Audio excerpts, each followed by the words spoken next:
Good. All right. Pledge allegiance to the flag of the United States of America and to the republic for which it stands, one nation, under God, indivisible, with liberty and justice for all. Okay. Next item on the agenda, approval of the regular agenda. Can I get a motion to approve the regular agenda? I will make a motion to approve the regular agenda. Second. Lindsay making her presence known online. Councilmember Cornett. Aye. Councilmember Rogg. Aye. Councilmember Cremona. Aye. Councilmember Anderson. Aye. Mayor Giefer. Aye. Approval of consent agenda. So moved. Okay, I'll second.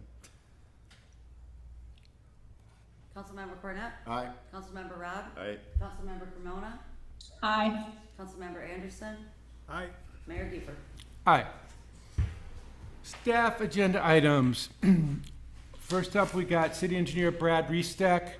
And before we talk about the consideration of resolution number 2025-10, declaring adequacy of petition and ordering preparation of the feasibility reports for the Great Oak Trail North and 66th Street North project, I would like Brad, before we get started, could you please provide a high-level review of our road policy for the new council members, as well as any folks that may be listening or watching, and kind of briefly describe the stages of our road projects? Sure, thank you. Good evening, Mayor, members of the council.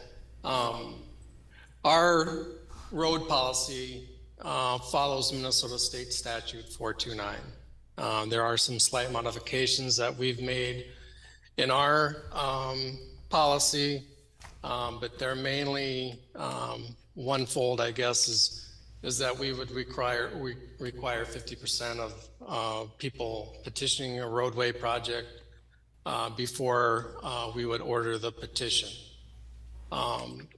The way this really gets started is each year, I think earlier this year, we put together our pavement management plan. And each year I send out a letter to all those residents living on those streets, inviting them to a neighborhood meeting, a virtual neighborhood meeting. And I go through at that meeting the maintenance dollars that are available for their streets. I go through our road policy. I go through some costs that they could expect for a road improvement and those types of things. And one thing I do share with them is this step-by-step diagram that I have. And let me see if I can't share it. Let's see.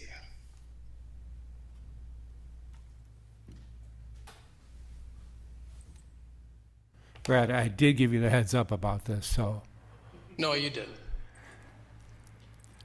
Can everybody see my screen there? No. No. How about now? Yeah. Yes. Perfect.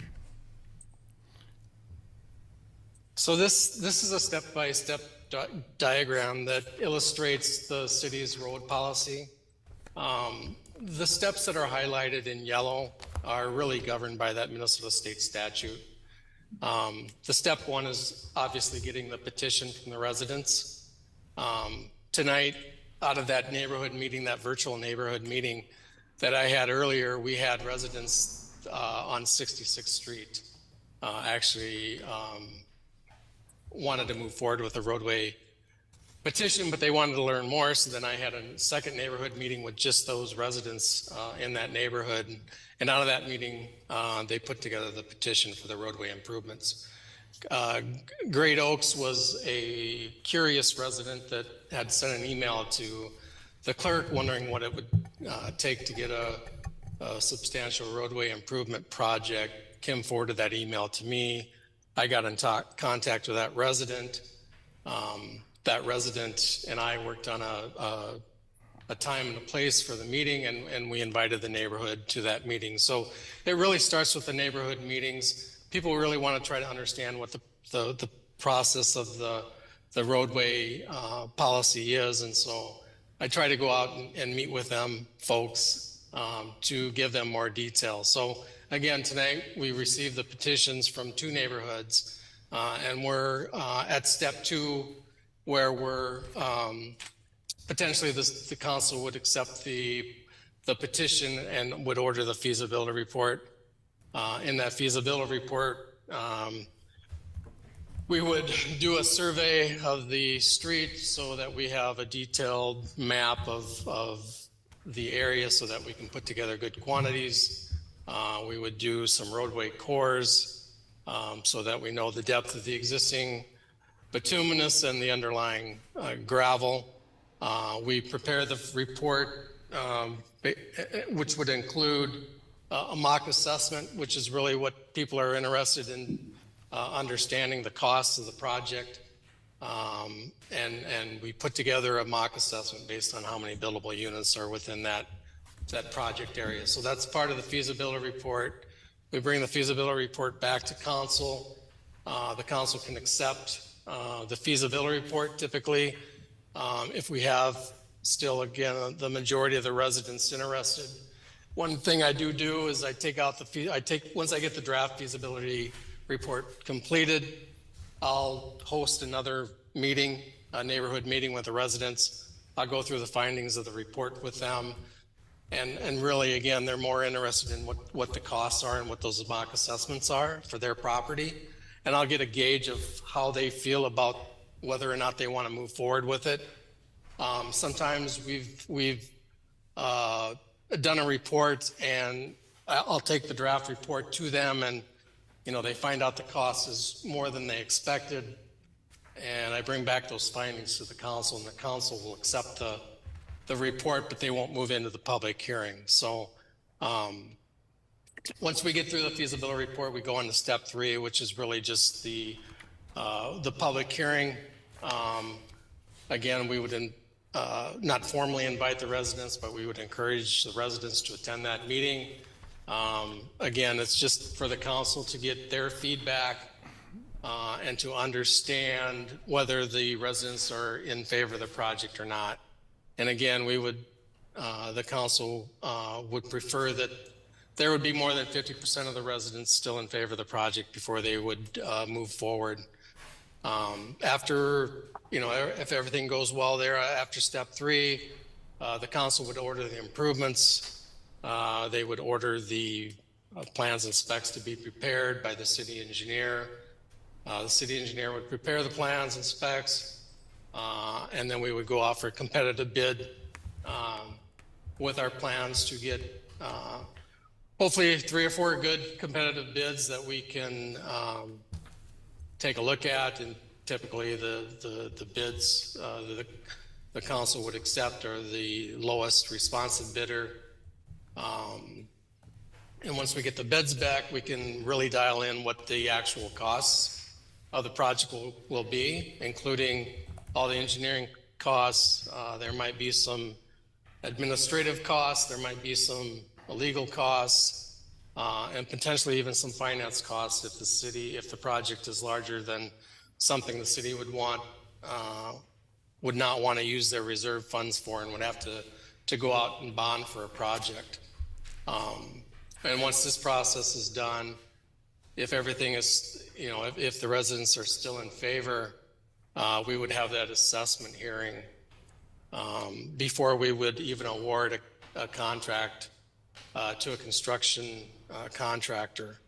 And this is twofold, right? We want to really find out if the residents are interested in the project. If we have more than 50% of the people contesting their assessments, we probably would not move forward with the project. If we don't have probably more than 1 or 2 people contesting the assessments, we most likely would move on, and the council would award the project. We would set the assessment amount, and we would have the assessment hearing. And so once we get through that whole process, then we just move on to construction.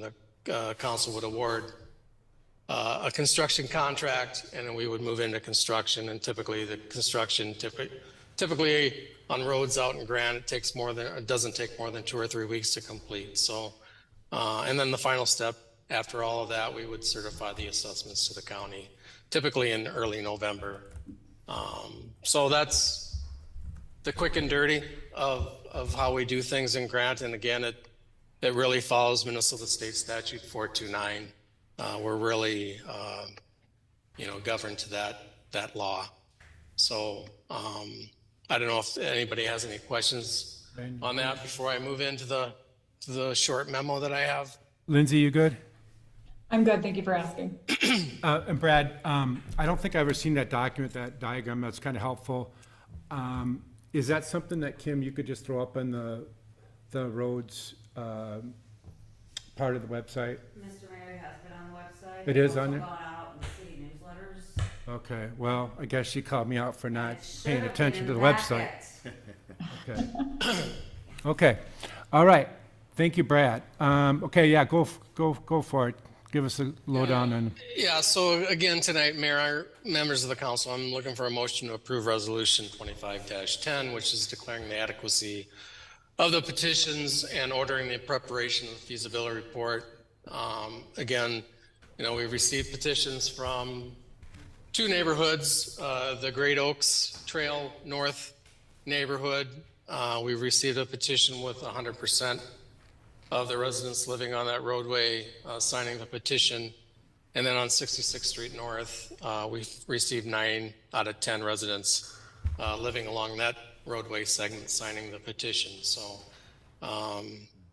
with that said, I guess, again, I would be happy to answer any questions that council or the mayor would have. Looks like we're good. So, need a motion? I make a motion, to approve resolution number 2025-10.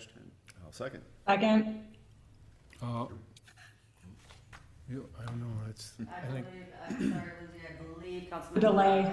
Lindsay, you got another shot here, so. Councilmember Cornett, Aye. Councilmember Rod, Aye. Councilmember Cremona, Aye. Councilmember Anderson, Aye. Mayor Deeper. Aye. City planner Jennifer Swanson, we do not have any action items for her, nor do we have for city attorney Nick Vivian. So that brings us to new business, scheduling of the 2026 budget work session. Kim, I assuming you're gonna wanna throw out some times that might work? Mayor and council members, typically we do this, we start it in August prior to the regular council meeting, which is exactly what I'm suggesting. If in fact we need to have another one, we do it an hour before the September. But because summer is so busy, I just wanted everyone to get it on their calendars. So an hour before then, okay. Will that work for, I'll be remote. you'll be like, Remote. remote, okay. That's August 5th, right? Yes. Okay. Yep, that works for me. 5:30 August 5th, Greg, you good? He's playing Candy Crush, but that's fine.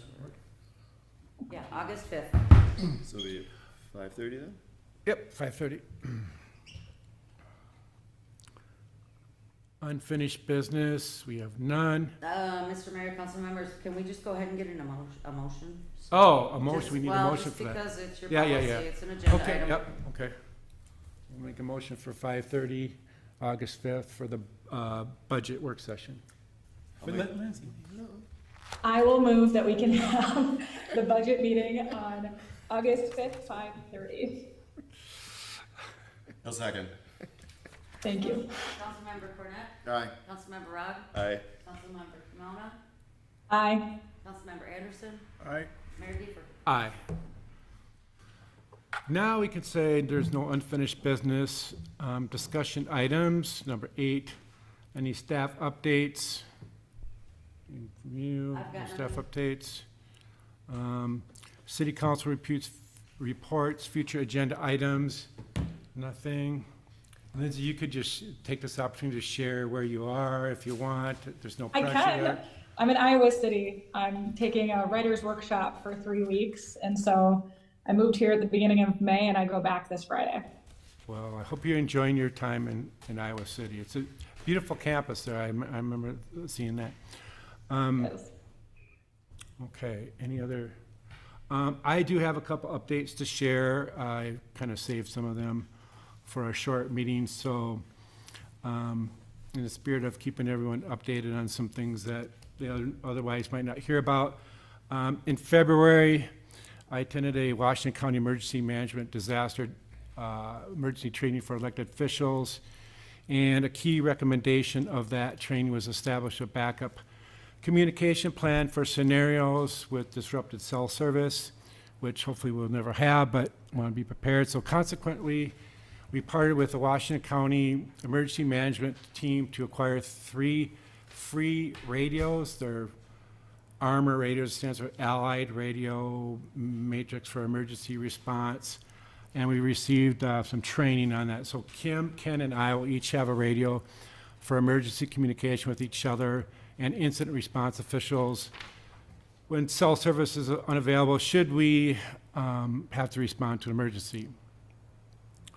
Another thing that I've been hearing a lot about from different residents is, and our deputy in back probably can echo this too, is concerns about excessive speeding on our public roads. So to address this, we notify our Washington County deputy about problem areas, and they do targeted patrolling or whatever other interventions to combat the speeding. But it's a problem that's prevalent throughout Grant, and Grant is not unique. There's, speed is a concern with most communities. So kind of related to that, I did receive some kind of oddball complaints about speeding school buses, and I actually personally witnessed a speeding school bus last September. I almost got ran off the road from a speeding school bus, and it seems the problem is when they're empty and they're coming to or from the garage, they kind of take some liberty with their speed. Near the high school specifically, recently we got feedback on that, and so I followed up with the Mahtomedi School District Superintendent, who then contacted the bus company, and they had a talk with all the drivers, and the drivers in the areas of concern, they monitor the GPS. All the buses, I didn't know this, all the buses have GPS in them, and so, and they were traveling quite fast, but since the problem has been addressed by the school bus management, the concerns have dropped off. So that was good to hear. And then also many of you might know that last September, Washington County kicked off what they call the Highway 96 Corridor Study, and that was basically an opportunity what the kickoff was to provide an opportunity for residents to give feedback on potential improvements that they were proposing. And so I'm continuing to be engaged with the senior planner of that project as we get concerns from residents. I kind of, funnel it to the senior planner there, and the couple recent calls were regarding the intersection of Gateway Trail and 96. That seems to be an area that has some concerns with the bicyclists crossing and not stopping or looking, and potentially causing dangerous conditions there. So that's all the updates I have. Any other things? So, all right, who would like to do the community calendar? Oh, I think Lindsay should do it then. I can read. All right, Mahtomedi Public School Board meeting Thursday, June 12th and June 26th, Mahtomedi District Education Center, 7 p.m. Stillwater Public School Board meeting Thursday, June 12th, Stillwater City Hall, 7 p.m. Washington County Commissioners meeting Tuesdays, Government Center, 9 a.m. I would like to make a motion to adjourn this meeting. Nice segue, right? Bam. Second. Councilmember Cornett? Aye. Councilmember Rock? Aye. Councilmember Kimona? Aye. Councilmember Anderson? Aye. Mayor Giefer? Aye. Adjourned. Thanks, guys.